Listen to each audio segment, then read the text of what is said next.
Hello, you're watching TVP World News. I'm Janusz Rewiński. Slovakia's Prime Minister Robert Fico has made a surprise visit to Moscow for talks with Vladimir Putin. This makes him only the third Western leader to meet with Putin since the start of the full-scale invasion of Ukraine nearly 3 years ago. Slovakia's Prime Minister Fico met with Russian leader Vladimir Putin at the Kremlin on Sunday. Bratislava's deal with Russian gas company Gazprom to transit energy through Ukraine to Slovakia is set to expire at the end of this year. Fico said the meeting in Moscow was a reaction to President Volodymyr Zelensky telling EU leaders that Ukraine remains opposed to Russian gas being piped through its territory.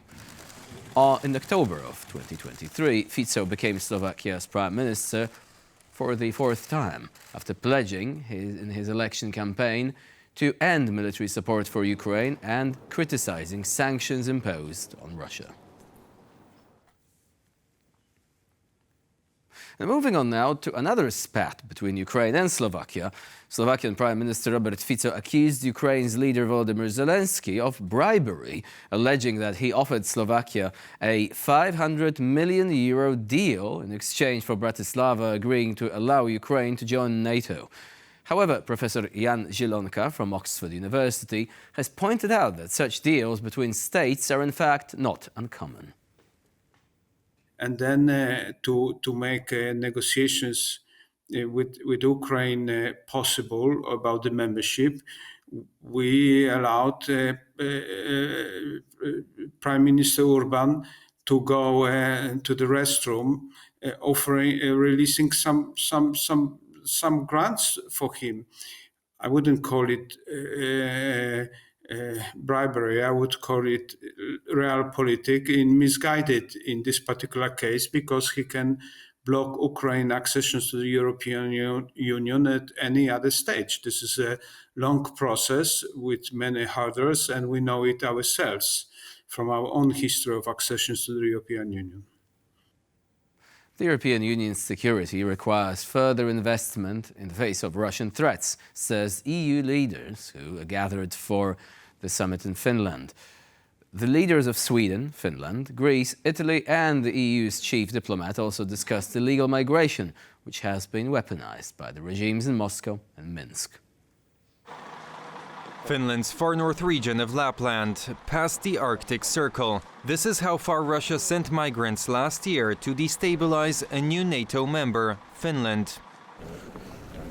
This is also where Europe's leaders from the north and the south met over the weekend to talk about border security. Russia poses a direct threat to European security. Finland has 1,340 kilometers long border with Russia, which is an external EU and NATO border. It's longer than the road from Brussels to Rome. Among the leaders was Giorgia Meloni, the Italian prime minister known for her tough stance on migration. Meloni criticized the EU migration pact adopted last year. It included a forced relocation mechanism opposed by, for instance, Poland.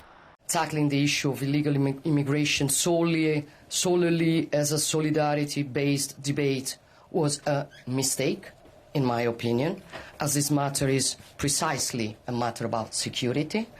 The result is that we have been unable to defend our external borders, and we have put our internal freedom of movement at risk. Both Italy and Greece were heavily hit by the European migration crisis that started back in 2015. But the northern countries experience what they call instrumentalization of illegal migration, so pushing migrants across the EU border, often by force. This is a mean of hybrid warfare waged by Russia and Belarus. The first and very serious lesson is that hybrid warfare is not just accidents. It's not just separate elements. It's a part of a strategy to reach some goal. The goal is to destabilize NATO and EU member states. Leaders across NATO's eastern flank, including Poland and the Baltics, have been saying since the crisis started in 2021. What I see is in hybrid attacks is that someday some country might be put in a position where they have to think whether they restrict individual rights of their own citizens to protect themselves. Finland shut all border crossings with Russia last December when 1,300 migrants crossed into Finland over just a few weeks. Helsinki accused Moscow of a hybrid operation of sending migrants without proper documents, mainly from Middle Eastern and African countries, to the Finnish border. Ukraine's President Volodymyr Zelensky has said that Ukraine's accession to NATO is achievable. Much, however, depends on the country's persuasiveness, he added during a meeting of his diplomatic corps. NATO membership is a cornerstone of the so-called victory plan that Zelensky presented to his allies during autumn. He urged his diplomatic staff to keep on convincing their allies. Allies need to know what Ukraine can bring to NATO and how this membership in the alliance would stabilize global relations. Calling any decision to invite Ukraine to the alliance purely political, Zelensky said it's something Kiev needs to fight for on, quote, every level. Now, where there is action, there are consequences. The European Commission has decided to suspend EU visa-free travel for officials from Georgia, who orchestrated a violent crackdown on opposition protests. The pro-EU and pro-democracy protests erupted following contested parliamentary elections won by the pro-Russian Georgian Dream Party. Meanwhile, in Tbilisi, those responsible for the crackdown will be presented with one of the country's highest honors. Protesters are not deserting the streets of the Georgian capital, Tbilisi. For nearly 2 months, they've been rioting against what they say was a rigged election and the government's decision to suspend EU membership talks. The protesters are supported by the country's president. Europeans should be very concerned because this instrument of electoral war is something that has been used and tested not only in Georgia. The European Union has attempted to impose sanctions on Georgia for the widely unrecognized election. Unsuccessfully, the Hungarian and Slovak prime ministers said no. Robert Fico is a systemic player who is very transactional. He's doing these steps because he feels his economy is at threat. We're talking about gas supplies through Ukraine and oil supplies from Russia, for instance. So there's an economic interest. In terms of Viktor Orban, there's a political interest. Instead of sanctions, the EU is planning to impose other restrictive measures. We have downgraded political contacts and cut funding for the Georgian government. Today, we agreed the need to halt the visa-free regime for diplomatic passport holders, and Commission will make a proposal already this year. Some of these proposals have just been revealed. The Commission wants to suspend part of the EU-Georgia agreement on visas. If the Council adopts this proposal, Georgian diplomats, officials, and their families holding diplomatic and official passports would require a visa to travel to the EU for short stays of up to 90 days. These measures can be adopted even if Budapest and Bratislava oppose them, as they will be voted through in the Council of Ministers, where a qualified majority is only needed to pass decisions. This is a regime that is purely based on oligarchy and money. The moment that you start targeting these regimes with their money, that's when you will start to see real pressure being applied. That's what we wanted to see, and we're seeing it happen as we speak. Both the UK and the United States have imposed sanctions on Georgian officials, including the Interior Minister, for the crackdown on the pro-EU protests. Interior Ministry officials targeted with sanctions over their role in the crackdown will be presented with one of Georgia's highest honors, the country's prime minister has said. The protests may not die down anytime soon, as Mikhail Kavelashvili, a staunch critic of the West, assumes office as president of Georgia on December 29th. Unlike President Tsurabishvili, who was elected by the Georgian people, Kavelashvili was chosen by a parliament dominated by the pro-Russian Georgian Dream Party. Tens of thousands of people gathered in Belgrade on Sunday to protest against President Aleksandar Vučić and his ruling Serbian Progressive Party.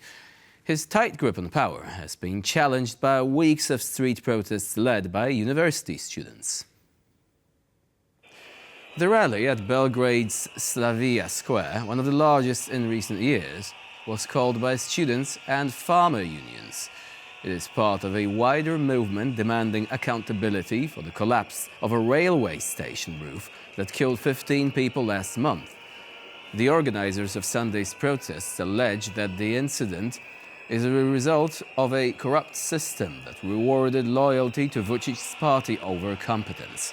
On the 1st of November, the concrete canopy of the Novi Sad train station collapsed.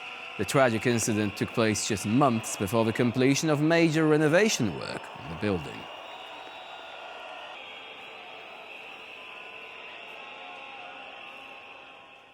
US President-elect Donald Trump spoke on Sunday about the Panama Canal and the allegedly unfair fees that Washington is being charged for the use of the waterway.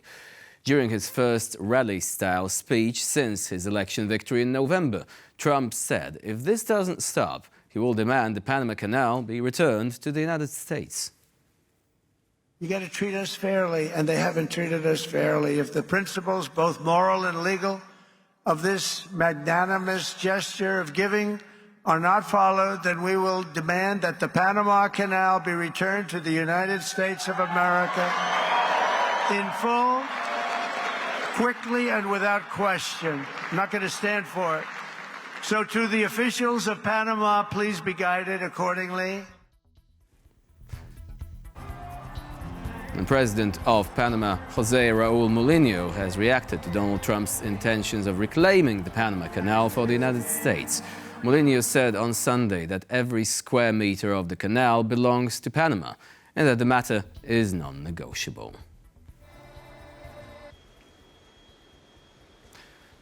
Rome's iconic Trevi Fountain has reopened after 3 months of cleanup and restoration. To manage the crowds, only 400 visitors at a time will be allowed. The city's mayor rushed to be the first one to toss a coin into the new empty clean floors of the historic fountain. This time, the crowds will enjoy throwing their hard-earned coins without the usual hustle. 400 people at a time will be able to stand here below the fountain. There will be an orderly queue as for the footbridge, with Setema operators, whom I would like to thank, managing access. There is no time limit. In fact, the aim is to allow everyone to enjoy the fountain to the full, without crowds or confusion. Authorities are also considering charging crowds an entrance fee ahead of the upcoming Jubilee celebrations, a busy time for the fountain. We are also going to look into the possibility of a small entrance fee. We haven't decided yet, but during the first few months of operation of the new user mode, we'll look into this possibility. The work lasted 3 months, with a huge overall effort that enabled us to complete the site earlier and hand it back to the city on time. There was a lot of cleaning up to do. With fewer crowds, tossing a coin at the Trevi Fountain might just grant you a wish and some elbow room. And that's all for now. Thank you for watching, and please stay with us here on TVP World.